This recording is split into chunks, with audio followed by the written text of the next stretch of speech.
Welcome back to another round of the Darwin Awards, where natural selection reminds us that common sense is not so common.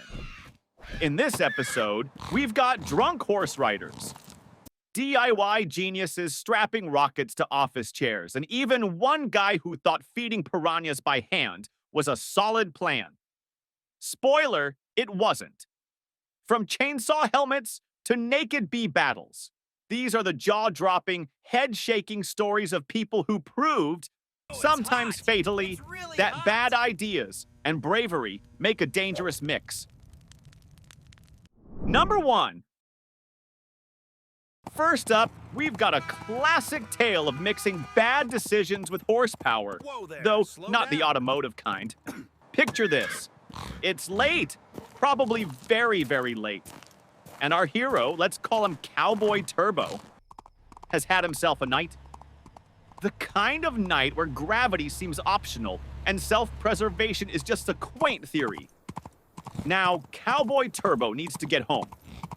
A sensible person might call a cab or a friend or maybe even sleep it off in a ditch. Still a bad idea, but less fatal. But Cowboy Turbo? Oh no, he had a majestic four-legged solution. His horse.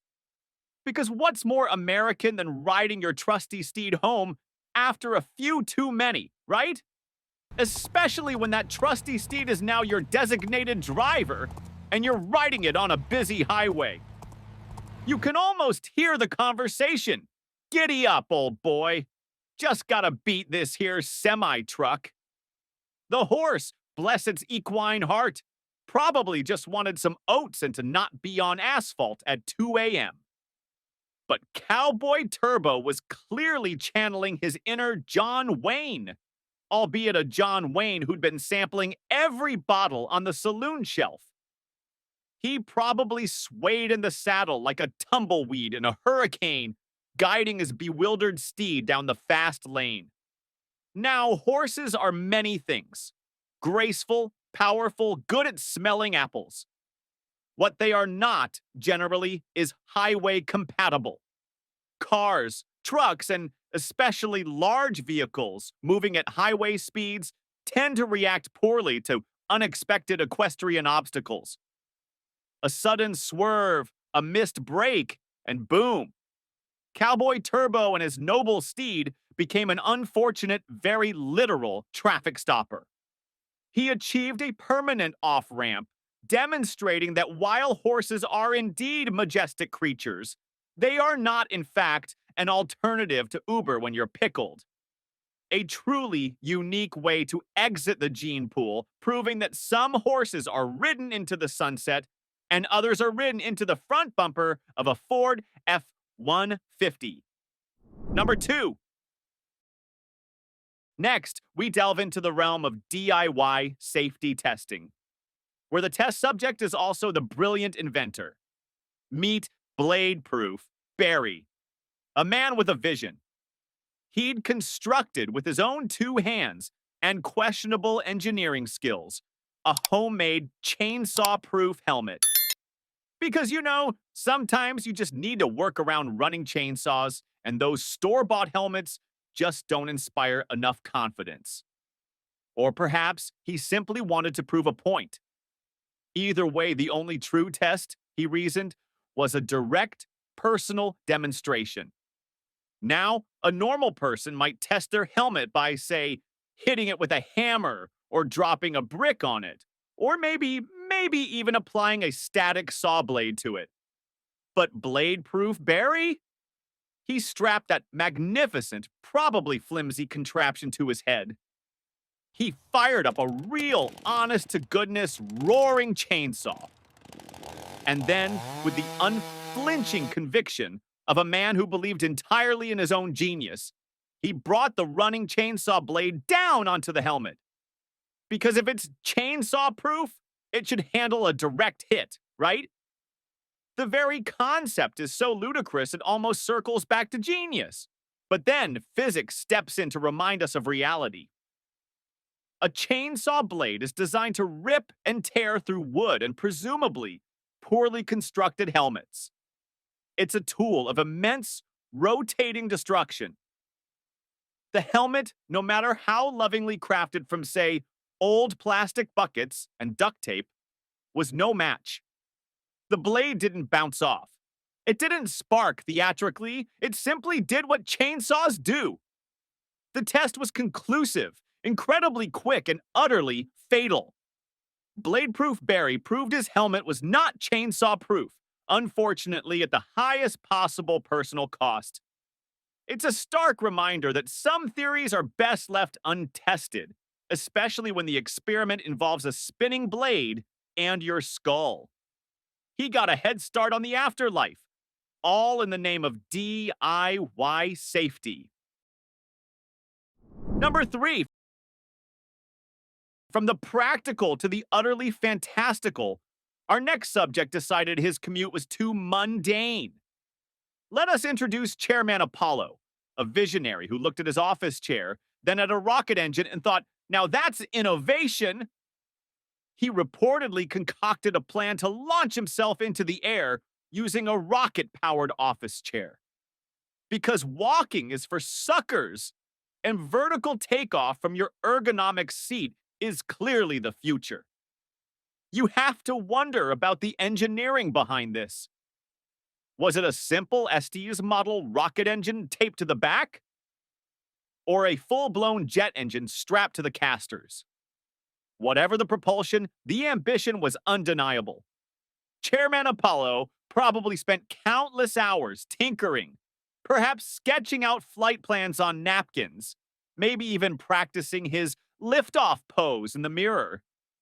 He envisioned soaring over rooftops, waving at bewildered pigeons, perhaps even landing gracefully at his desk just in time for the morning meeting. The launch site was likely his backyard, or maybe a deserted parking lot. The countdown, if there was one, probably consisted of a friend yelling, 3, 2, 1, don't be stupid! He strapped himself in, adjusted his spectacles, and ignited the thrusters. For a glorious, fleeting moment, there might have been liftoff. A rush of smoke, a roar, and the distinct feeling of acceleration. And then, gravity, aerodynamics, and the structural integrity of a standard office chair all ganged up on him. Office chairs are designed for swiveling and rolling, not for high-G maneuvers or sustained atmospheric flight. The chair probably tumbled, spun, and disintegrated midair, scattering its components over a wide area. Chairman Apollo didn't make it to orbit, or even to the nearest tree branch. He achieved a brief vertical ascent, followed by a rather rapid and unceremonious return to Earth. A truly uplifting tale, if you appreciate dark irony, proving that some ideas should definitely stay on the drawing board, especially if that drawing board is also your launch pad. Number 4. And now, for a hobby that combines a love for dangerous creatures with a stunning disregard for personal well-being. Ladies and gentlemen, meet Arachnid Alchemist. This fellow was reportedly a hobbyist, which in Darwin Award terms usually means someone who dabbles in incredibly hazardous activities with minimal professional training. His particular passion, spider venom, and his method for acquiring it? Directly milking it from a highly dangerous spider onto his own arm. Because what's the point of collecting deadly venom if you don't get a little taste of the danger yourself, right? He probably believed he had a unique connection with these 8-legged assassins, a certain spider whispering ability. He might have thought his technique was flawless, his hand steady, his reflexes unmatched. He probably envisioned himself as a fearless scientist, bravely advancing the cause of arachnid research, or maybe just showing off.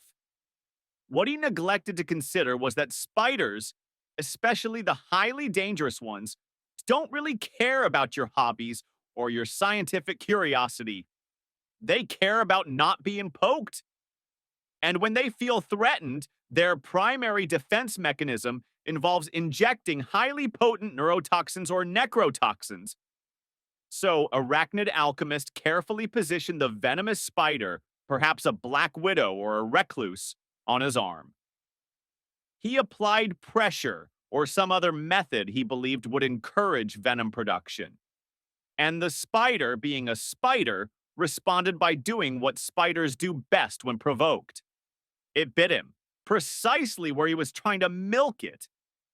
The process was quick, efficient, and irreversible. The venom did its job rapidly. Arachnid alchemist collected some venom, all right, enough to send him straight to the afterlife. A potent lesson in why respecting dangerous wildlife means keeping a healthy, often quite literal, distance. He certainly got his fill of spider venom, just not in a way that furthered science or his own existence. Number 5. We have a story so mind-bogglingly ill-conceived, it sounds like a bad dare gone worse. Our protagonist in this segment is a gentleman we'll call Bear Buzz. His idea, to intentionally provoke a bee swarm while completely naked. Because, why not? Perhaps it was a misguided attempt at some sort of natural therapy, a bizarre endurance test, or maybe just a profoundly bad decision fueled by who knows what. You have to imagine the thought process if there was one.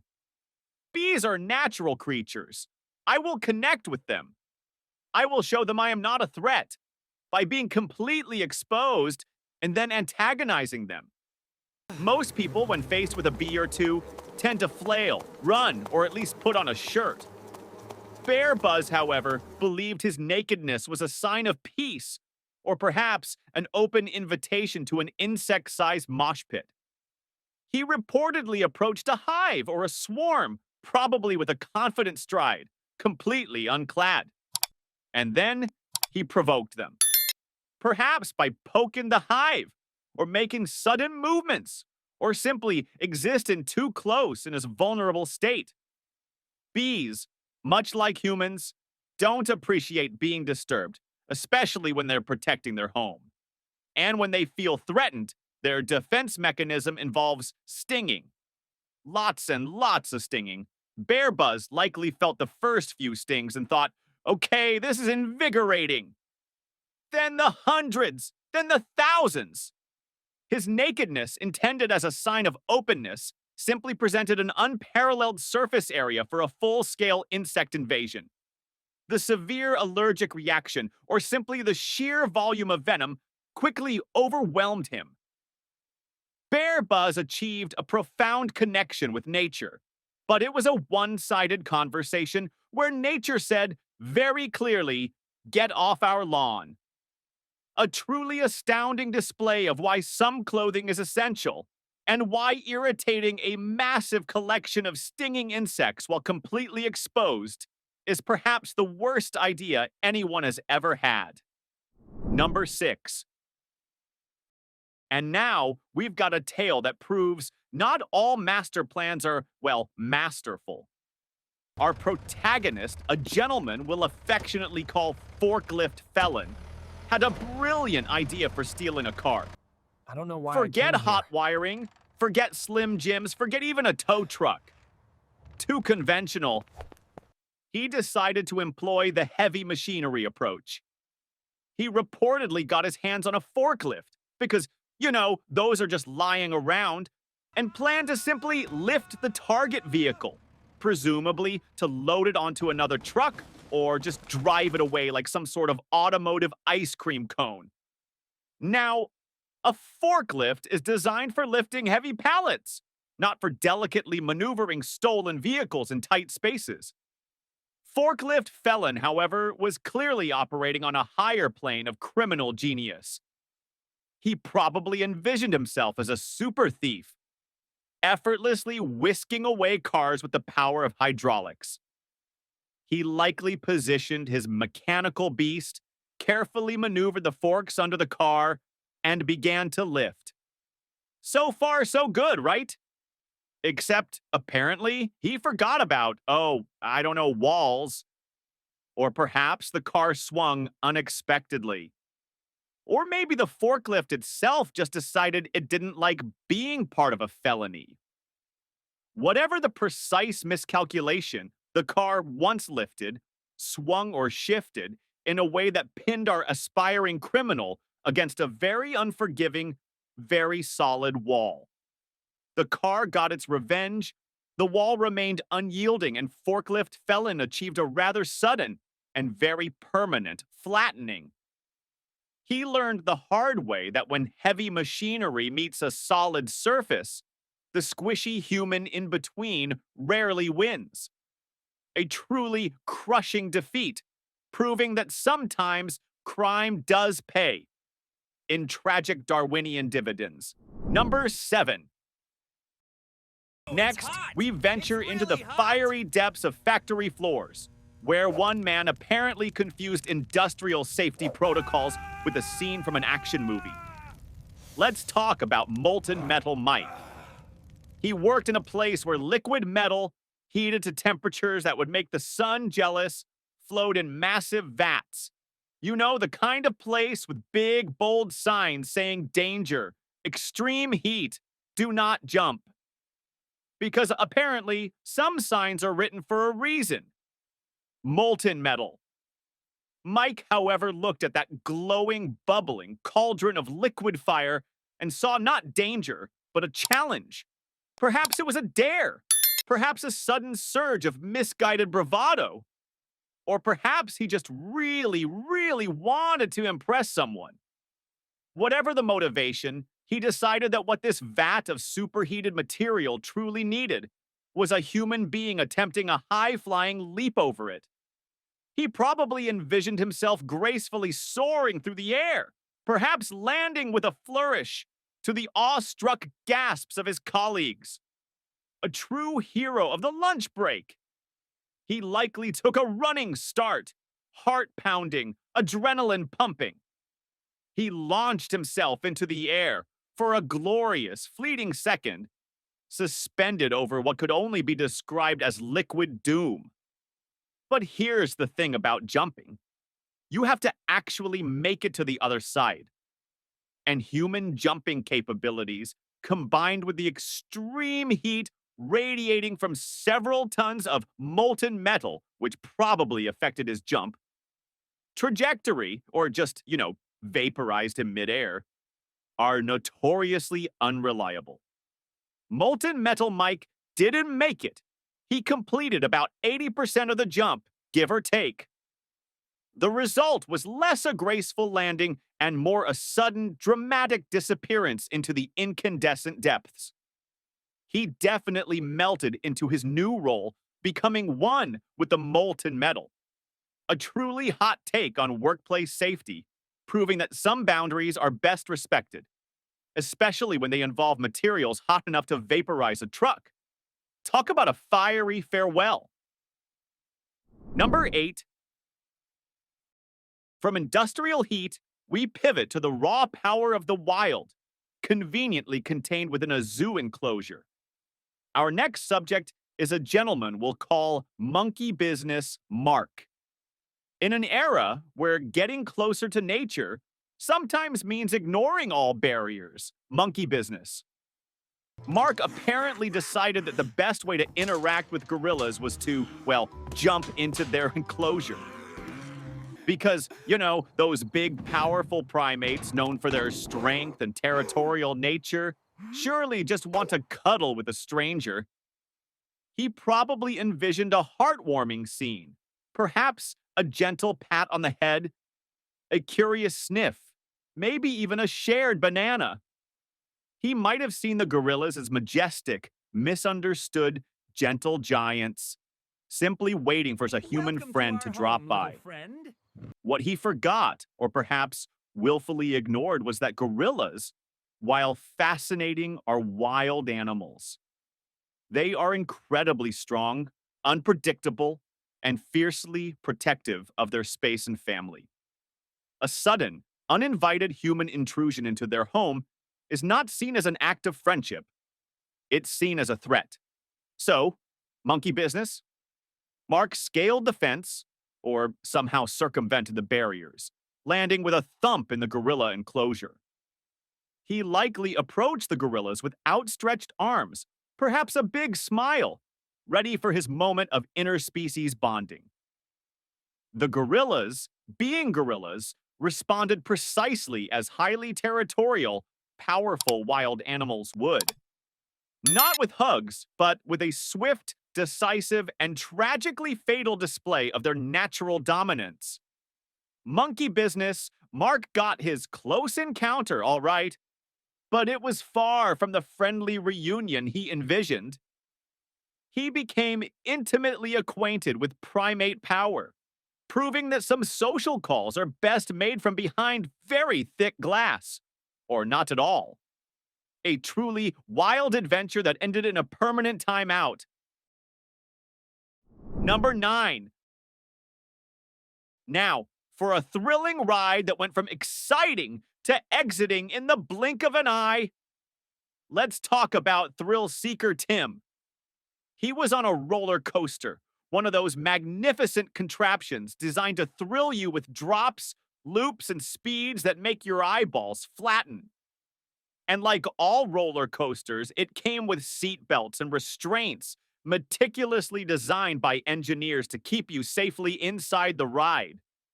But thrill seeker Tim, oh no, he found those restraints restrictive. He wanted more. He wanted the ultimate thrill. His idea? To unbuckle himself mid-ride. Because what's a little centrifugal force and potential projectile hood between a man and his quest for maximum adrenaline? He probably envisioned himself soaring, briefly weightless, perhaps even catching a little air, before expertly slipping back into his seat. A true master of the ride, defying the very laws of physics that govern it. What he apparently forgot was that those restraints aren't there to annoy you. They're there to counteract the immense forces that are literally trying to throw you out of the cart. So as the coaster roared to life, climbing its towering ascent, thrill seeker Tim stealthily unbuckled. He might have grinned, feeling the illicit thrill of his defiance. Then came the drop, the loop, the sudden turns. The G-forces kicked in, doing exactly what they were designed to do: push you against the seat, or if you're unbuckled, push you out of the seat. Thrill seeker. Tim achieved his ejection, not a controlled, planned ejection with a parachute and a safe landing. More like a sudden, unplanned, high-velocity departure from the ride. He got his thrill, all right. But it was a very brief and very terminal one, ending not with a triumphant cheer, but with a rather dramatic splat. A truly exhilarating way to become a permanent part of the amusement park scenery, proving that sometimes the safest ride is the one where you just stay buckled in. Number 10. Finally, we braved the waters of a wild river, where one man apparently mistook dangerous predators for pets. Let us introduce Piranha Pete. He was by a river, likely in a remote, exotic location, a place where the local wildlife wasn't exactly accustomed to friendly human interaction. And in this river, there were piranhas. Those little fish with the razor-sharp teeth, famous for their aggressive feeding frenzies. Most people, upon learning this, would perhaps admire them from a distance, or avoid swimming. Piranha Pete, however, saw an opportunity for interspecies bonding. His idea, hand-feeding them, yes, you heard that right. He wanted to offer them a little snack, directly from his fingers. He probably envisioned a quaint scene, perhaps a few curious nibbles, a gentle interaction with these fascinating creatures. He might have thought they were just misunderstood, or that his superior human intellect would somehow awe them into submission. What he apparently forgot was that piranhas are not trained goldfish. They are efficient, aggressive carnivores, and a human hand dangling juicy morsels into their territory looks less like a friendly gesture and more like a buffet. So Piranha Pete dangled his hand, perhaps with a piece of meat, into the water, brimming with confidence. The piranhas, being piranhas, reacted precisely as piranhas do.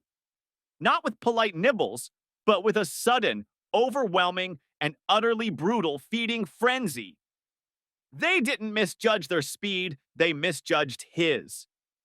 The hand feeding quickly turned into hand losing, and then likely man losing as the attack escalated.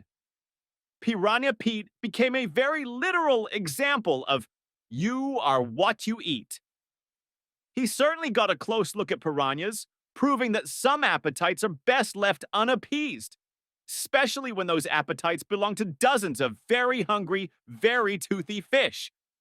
Another tragic tale reminding us that sometimes the best way to respect wildlife is to keep your digits out of their dinner plate. And that wraps up another wild collection of Darwin Award contenders, proving once again that stupidity and overconfidence are a deadly combo.